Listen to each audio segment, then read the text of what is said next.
जय हिंद। इस वीडियो में हम समझेंगे प्राचीन का इतिहास पर। ठीक है, अब हमारी जो क्लास चालू होने वाली है वो है इतिहास की। ठीक है, तो स्टूडेंट्स से एक मेरा अनुरोध है कि जो आज की डेट में मोबाइल आ गया हमारा मोबाइल, ठीक है, तो मेरा एक सलाह है कि मोबाइल को उतना ही यूज करें जितना कि आपके लिए अच्छा हो। मोबाइल से देखो हानियाँ बता दें, मोबाइल से हानियाँ कौन कौन सी। ठीक है, मोबाइल सबसे पहले तो हानियाँ आपके मानसिक में सब पैदा है, इसलिए कि जितना आप मोबाइल चला रहे हो उतना आपके सोचने समझने की शक्ति क्या होती जा रही है, क्षीण होती जा रही है, यानी कम होते जा रही है। ठीक है, तो सभी बच्चों से अनुरोध है कि मोबाइल को कम मात्रा में ही प्रयोग करें, जितना उनको आवश्यकता हो उतना ही, ज़्यादा मतलब मोबाइल चलाने की कोशिश ना करें। ठीक है, तो ज़्यादा ना बात करते हुए चलो क्लास हम स्टार्ट करते हैं आज इसकी हिस्ट्री की।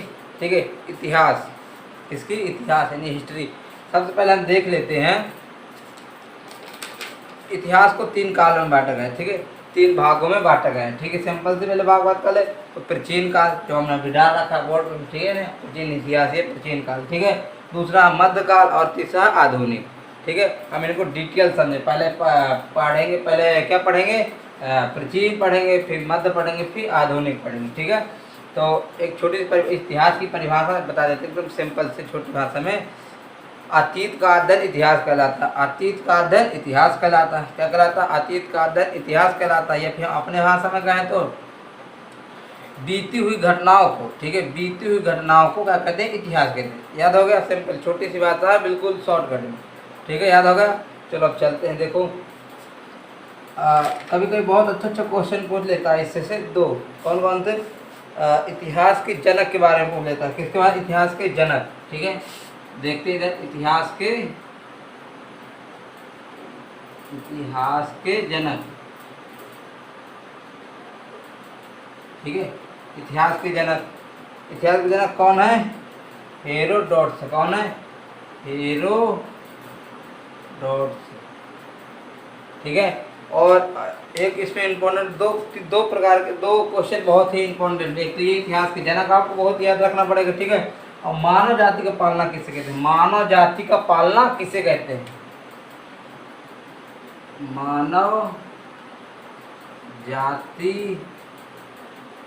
का पालना। ठीक है, एक ये क्वेश्चन पूछ लेता है, मानव जाति का पालना किसे कहते हैं? तो किसे? अफ्रीका महाद्वीप को। किसको बताओगे? अफ्रीका महाद्वीप को। अफ्रीका महाद्वीप। ठीक है, महाद्वीप को।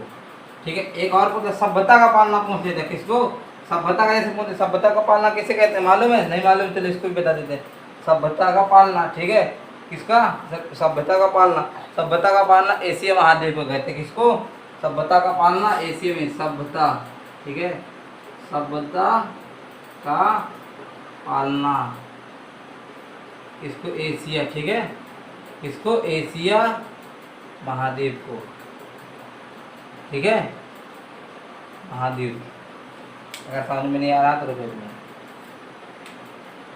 ठीक, महाद्वीप। अब आपको तुरंत याद हो गया होगा, सिंपल सी भाषा में याद कराते हैं। इतिहास के जनक, ठीक, मानव जाति का पालना और सभ्यता का पालना। ये तीन क्वेश्चन हमें हमेशा याद रखना चाहिए क्योंकि ये अक्सर पूछे जाते हैं। ठीक है, हाँ, अब चलो देखते हैं। पता चल गया इनको। हमने मुख्यतः चीज़ क्या बताई है? पहले तीन चीज़ बताई, अब इसको डिटेल से पढ़ेंगे। ठीक है, पुरातात्विक स्रोत क्या होते हैं? पुरातात्विक स्रोत क्या होते हैं? ठीक है, उत्खनन। ठीक है, उत्खनन से क्या मिले? उत्खनन से जो हम खोद कर, उत्खनन का मतलब होता है खोदना। ठीक है, और खुदाई दो प्रकार से की जाती है। कौन कौन सी? दो प्रकार से।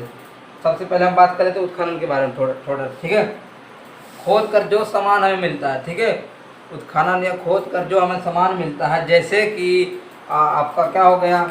मिट्टी के बर्तन हो गए। ठीक है, मिट्टी के बर्तन हो गए। ठीक है, और इसके बाद आपके शिलालेख हो गए, सिक्के हो गए, स्मारक हो गए, भवन हो गए। तो ये किससे मिलते हैं? हमें खोद कर मिलते हैं, आया उत्खनन करने से। ठीक है, सिंपल सी बात समझ में आ गई होगी। ठीक है, आ गया समझ में?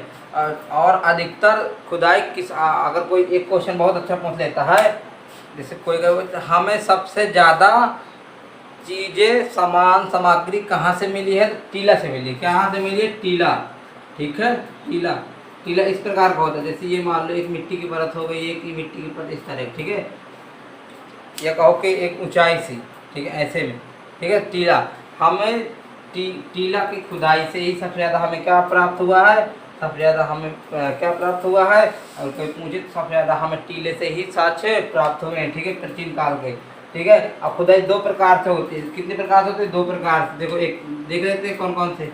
एक होता है अनुलम, ठीक है, अनुलम, अनुलम, उसे अनुलम समझ ही गए होंगे, अनुलम कैसे किया जाते, ठीक है। एक होती है क्षैतिज, क्षैतिज, ठीक है। अनुलम का मतलब क्या होता है? क्षैतिज का मतलब क्या होता है? सिंपल सी बात हम बता दे रहे हैं। अनुलम का मतलब होता है नीचे की ओर, और इसका मतलब होता है बराबर। अब हम इसको देखो डिटेल से बताते हैं। अनुलम का मतलब होता है नीचे की ओर खोदना, ठीक है, और क्षैतिज का मतलब होता है कि बराबर खोदना, ठीक है। तो जब भी टीला की खुदाई होती है तो दो प्रकार से होती है, अनुलंब से होगी या फिर क्षैतिज से होती है, ठीक है। अब मान लो कोई खोदेगा तो एकदम ऐसे थोड़ी ना कि नीचे गड्ढा पड़े, पहले बराबर करेगा, फिर इसके बाद मिलते जाएगा। तो अधिकतर खुदाई हमारे अनुलंब और क्षैतिज से दो प्रकार से की जाती है। किसके? टीला से। अगर कोई पूछ ले सबसे ज़्यादा हमें वस्तुएं साक्ष्य कहाँ तक प्राप्त हुए, तो वो किसी खुदाई से? टीला की खुदाई से, ठीक है। आगे समझ में टीला के बारे में, ठीक है। अब चलते देखो, उत्खनन का जो वस्तु मिलती है, उत्खनन वस्तुओं का अध्ययन क्या कहलाता है? अगर एक क्वेश्चन पूछ लेता अक्सर कि उत्खनन वस्तुओं का अध्ययन क्या कहलाता है, तो क्या कहलाता है? आर्टियोलॉजी। क्या कहलाता है? आर्टियोलॉजी। क्या कहलाता है? आर्टियोलॉजी। किसका अध्ययन कहलाता है? उत्खनन का। किसका? उत्खनन का, उत्खनन का अध्ययन, ठीक है, ठीक है, कहाँ बना, ठीक। आर्टियोलॉजी किसका? उत्खनन का अध्ययन। ये कभी कभी पूछ लेता है उत्खनन का अध्ययन किसे कहते हैं, तो बता देना आर्टियोलॉजी। क्या कहेगा? आर्टियोलॉजी, ठीक है, बता दोगे, समझ में आ गया। अब एक अच्छा था बता, दक्षिण भारत में, ठीक है, कब? दक्षिण भारत में। कहाँ पे?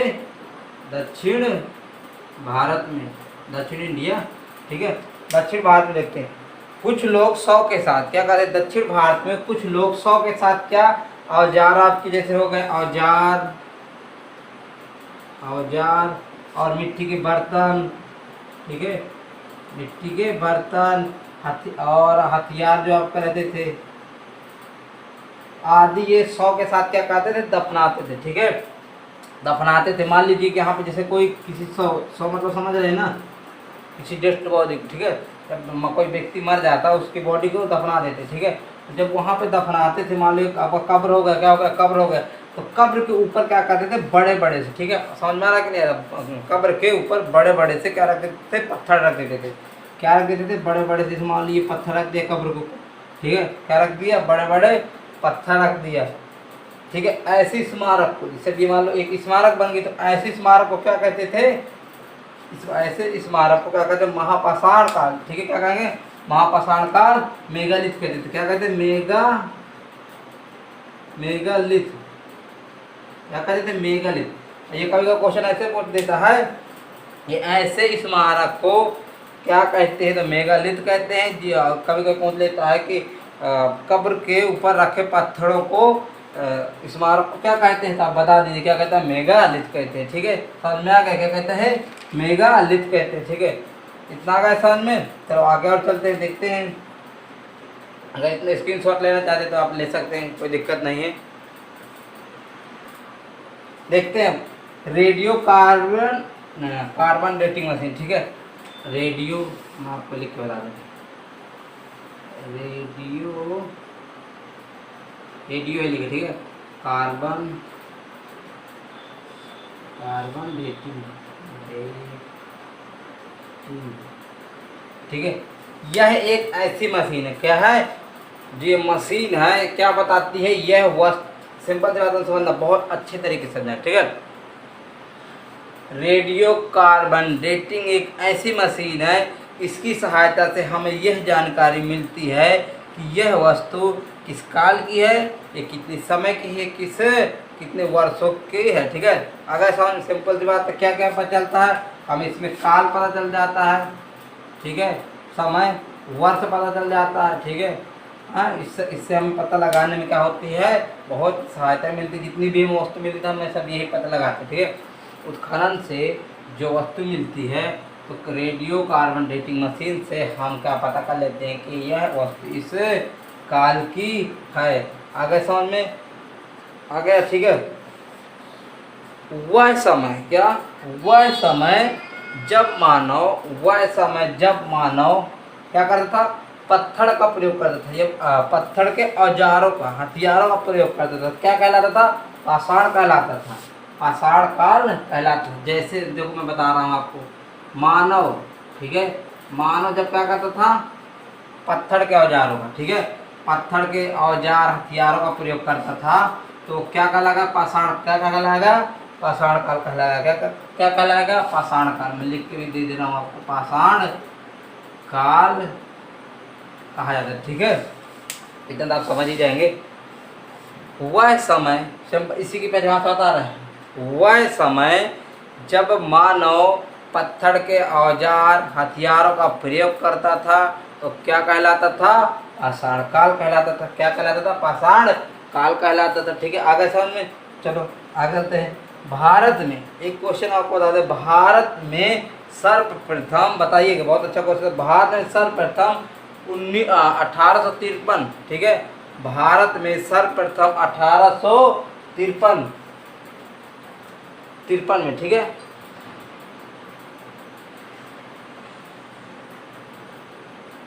हाँ, अच्छा इसको छोड़ो, क्वेश्चन दोबारा होता है। एक क्वेश्चन ना, भारत में, अच्छा ये बताओ, पाषाण कालीन सभ्यता की खोज किसने की? सबसे पहले ये बताओ, पाषाण काल सभ्यता की खोज किसने की थी? पाषाण कालीन सभ्यता की खोज लिख दी क्या यहाँ पे? पाषाण काल सभ्यता की खोज, ठीक है, सभ्यता की खोज, जल्दी बताओ जल्दी, कितने की थी? रॉबर्ट, और आगे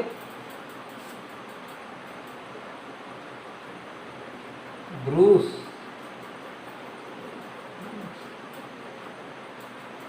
हाँ याद दो नहीं, कोई पहुँच लेता नहीं आ रहा, 1 मिनट, ठीक है। पाषाण काल सभ्यता की खोज किसने की थी? रॉबर्ट ब्रूस ने की थी। ठीक है, पता लगा, सैंपल से आता है। अब एक क्वेश्चन हम आपको और बता दे रहे हैं। अब कभी कभी पूछ लेता है कि भारत में किया, ठीक है, कब? इंडिया, भारत में किया था, कहाँ पे किया था? भारत में। और सन, अगर मुझे सन बता देना, सन कब किया था? तो ये किया था 1863, ठीक है, अगर 1863 में किया था। ठीक है, कब किया था? 1863 में किया था। जल्दी स्क्रीनशॉट लेना ले लो और आगे चलते हैं।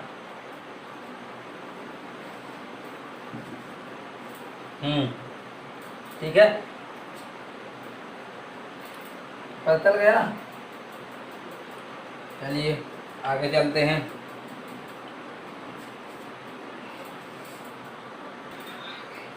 देखते हैं, ठीक है, तो समझ में अब आगे देखते हैं। ये मैंने दोस्तों थोड़ा लिख दिया है इसलिए, ताकि वीडियो बहुत लंबे बन जाए, इसलिए मैंने लिख दिया 2 क्वेश्चन। ठीक है, भारतीय पुरातत्व का पिता, ठीक है, कभी कभी क्वेश्चन पूछ लेता है, क्या पूछ लेता है? भारतीय, ठीक है, भारतीय पुरातत्व का पिता किसे कहते हैं? ठीक है, तो किसे कहते हैं? सर अलेक्जेंडर कनिंघम को। ठीक है, आगे सामने बहुत अच्छा क्वेश्चन है, और दिमाग में पूरी तरह से क्या बैठा लेना। ठीक है, अक्सर पूछ जाता क्वेश्चन। और एक क्वेश्चन देखो, भारत का पुरातात्विक संग्रहालय कहाँ पर, नहीं कौन है? ठीक है, भारत का पुरातात्विक संग्रहालय कौन है? ठीक है, तो पता चल गया कौन, कहाँ पे है? इंदिरा गांधी मानव संग्रहालय। ठीक है, अब पता चल गया होगा, अभी तक पता नहीं चला था। ठीक है, कोई बात नहीं, याद करेंगे, पढ़ेंगे, ऐसे बात कोई नहीं, सब याद हो जाएगा। भारत का पुरातात्विक संग्रहालय इंदिरा गांधी संग्रहालय है। ठीक है, इतना याद हो गया। ठीक है, और